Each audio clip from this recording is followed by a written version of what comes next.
Hey, what's happening, y'all? Jason, Michelle here. Ekko Nesters. We got Bad Betty with us, and Bad Betty just got a bath here at the house. She was a little dirty from her road trip. But we bought Bad Betty a little present. And if you can see, this is a J&L oil separation kit. I'm going to explain a little bit about this here in a moment and where we discovered it and why we think it's important to throw it on and what we're going to run for our experiment on it. So to begin with, Bad Betty is a 2022 Winnebago Ekko. She's built on a Ford Transit all-wheel drive chassis. She comes with a power plant, which is a 3.5 liter V6 twin turbo EcoBoost. And what this kit is designed to do is take the oil that's in the vapors. Basically, let me back that up for a second. Basically, what you have here is, Michelle's kind of looking in here. This line that you see is part of the positive crankcase ventilation system. And combustible motors, what they do is they create pressure inside the engine, and that pressure needs to be released. Well, when it's being released, there's little molecules of oil that are in those vapors there. And oil's good for an engine, obviously, but what we don't want to have happen is them to get back into the intake system. The other thing that's key here, the reason that we went with this, is it's a twin turbo, which means it has an intercooler. And intercoolers do get a degree of oil in them, but in most cases, if not all, you just don't want oil and sludge buildup in your intercooler. It's going to make it inefficient. Let alone do you want it in your intake system, and the list goes on and on. Again, these guys do a really good job of explaining this. Also, Freedom Van Gogh can talk a little bit about it. But to cut to the chase here, we're going to be taking this line off. We're going to take this nice kit, which when I pulled it out of the box, I was pretty impressed, not only on the quality of the hoses, the tubes, but what I actually love, and we're going to find out if it's accurate, is these connection points look pretty darn factory.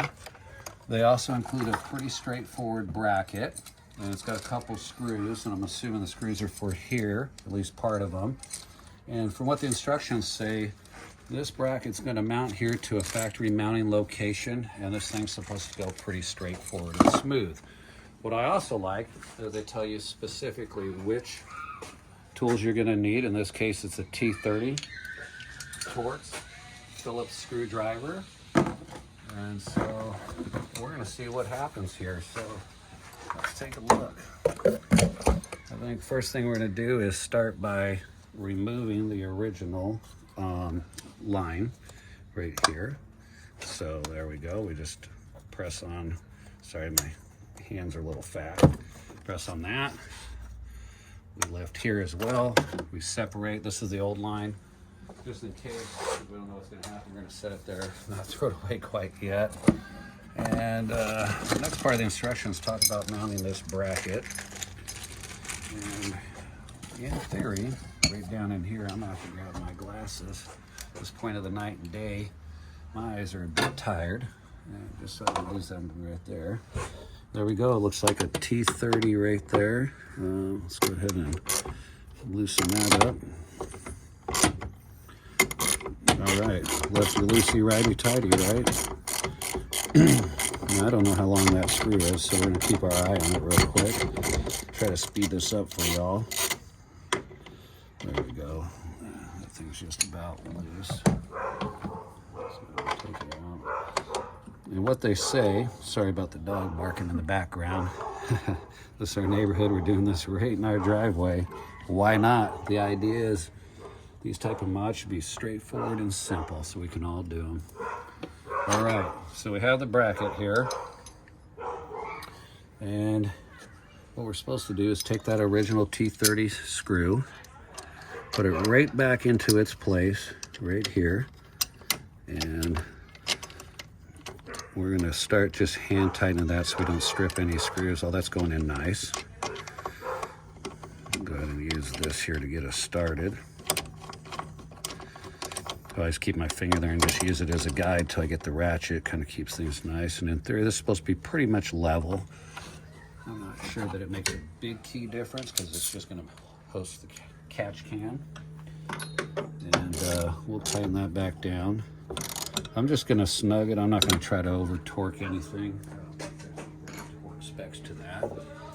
And let's see here. Got 2 Phillips screws. And from what I can tell, this bad boy is gonna mount right under here. All right, let's see what happens. Let's go ahead and grab our Phillips screwdriver, which I already have ready. And now that I got that started by hand, we'll get the first one going. Grab our second screw. Again, these screws come with the kit, which is nice. And lift that up into place. Oh, that went in nice. That's fitting like a glove. Let's see. Tighten that one. We'll just double check our connection here. And okay, we got click, click, secure, secure. Theory, if I push that in, it's supposed to release it. And if I push that in, it's supposed to release it. Again, if I ever had to do any maintenance on it, whoops, that's the idea is I gotta push it in, there we go. Fits well. That's mounted. And basically we're gonna run that for about 3,000 miles. I do my oil changes a little bit early. I never think that hurts anything to keep your investment well cared for. And we'll see how much oil, if any, we get in this can. They're claiming between 1 and 3 ounces, hopefully no more. If we get some oil, then this sucker's working. If we don't, then I've got some questions, but we'll see what happens. Thanks for joining us. Hopefully in our next video, we'll be able to find out what happens and give you some positive feedback, or at least what our experience is. Again, this is the company that manufactures it. Freedom Van Go is one of the places to get it. You can also order direct from what I can tell. Again, thanks for joining Jason Michelle here at Ekko Nesters. Hope to have you subscribe to us. If you got any questions, hit us up. We'll keep you posted on what's happening. Take care. Be safe out there. Hey, welcome back, everyone. Jason Michelle here, Ekko Nesters. We got Bad Betty with us, and Bad Betty, for those that don't know, is a 2022 Winnebago Ekko. She's built on a Ford Transit chassis. She houses a twin-turbo V6 3.5 liter EcoBoost motor. And a key thing that we're saying here is the 3.5 liter twin turbo, which is a real key reason as to why we picked up an oil separation kit by J&L. They're an oil separation company. This is what they specialize in. And we're gonna leave a link for this information below. But during our last video, we did the installation process. And if you could just swing over here, show them. This is the canister, the oil collection canister. So we just finished up getting our oil change, and now's about the time to find out if any oil was collected in here. Now, some folks that are just joining in and haven't had a chance to see the other video, I'll just take a quick moment. What happens in a combustible motor is you build up crankcase pressure, and that pressure in that crankcase has to be released. So typically there's a PCV valve and a little, let's call it probably comes, I would call it just a tube that kind of recirculates. Now, that tube's perfect. It's been engineered for vehicles for many years, and it's there to do its job and let that pressure just kind of recirculate in. But what it does not need to do is collect oil vapors, because when that oil vapors, they set and sit, they get back into the intake system. Now, what would be the problem, somebody might ask, about that oil getting back in the motor? I agree, oil in your engine is a great thing. However, especially on a turbo, we have what's called an intercooler. And that intercooler is not really wanting to have a bunch of oil stored in it. It's going to gum up. It's going to make it less efficient. It's going to affect the performance. The other thing is that as that oil is coming back around and recirculating, we don't want it in our intake system. We'll touch a little bit more on that later. But here's what we're really up to. We're going to pull this canister off, and we're going to find out if it worked. And what I mean by that is if there is oil in this canister, that means that it caught that oil, caught those vapors, separated it. This canister here is aluminum billet. It's great construction. I talked about that in our last video. There's a stainless steel mesh filter in here that screens everything out. So what I'm gonna do, you could use power screwdriver, anything you like, but, well, let me start over. Really quickly, this can be turned and released and you can pull it out.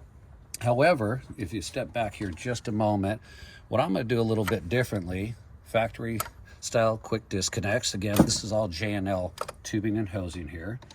And I'm just gonna drop the whole unit out of here. Quick turn of the screwdriver, and really the key is make sure you don't lose those screws.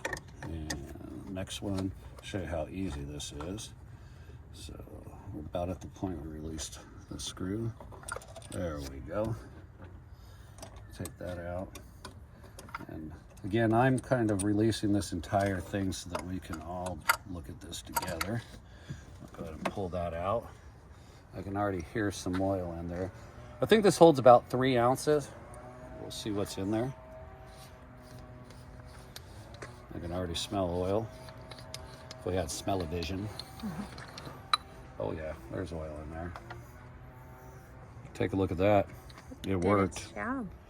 Yeah, let's pour it in. So just for kicks, because they say you might get 1 to 3 ounces. This is 2 ounces right here.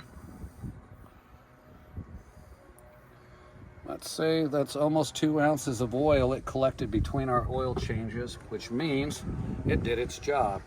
Now I'll dispose and recycle this responsibly, but in the meantime, I'm just gonna move it out of my way.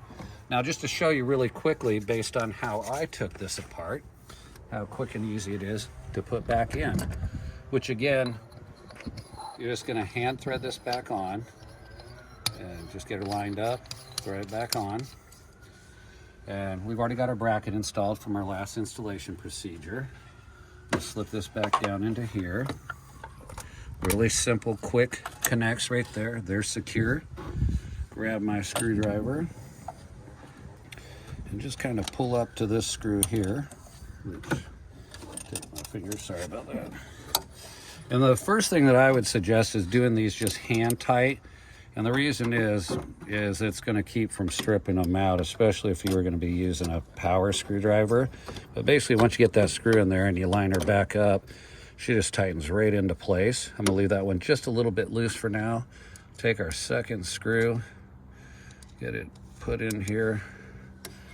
Again, if you have a magnetic screwdriver, that might make that a little bit easier for you. Nice smooth turning. Cinch that down real quick. And good thing to do after you do this is just double check your connections here. Firm, this is sitting firm. So just as promised, it did its job. Pretty happy and excited about that. That clearly means that that oil that was dropped in that canister did not get its way back into my intercooler, didn't get back into my intake system. What I think about that, I think that's about as good a cheap insurance policy as anybody could add to their vehicle to help improve maintenance, performance, longevity. So again, we'll have a link there. I highly invite you all, if you have one of these or even any other car, see what their applications are about. Pick one up. We're pretty happy with it. And you got any questions, just hit us below. If I didn't touch on something, you want some more information, and if I can give you the answer, again, just ask. If I can't, I'll try to find the answer. Jason Michelle here, Ekko Nesters. Thanks for joining us.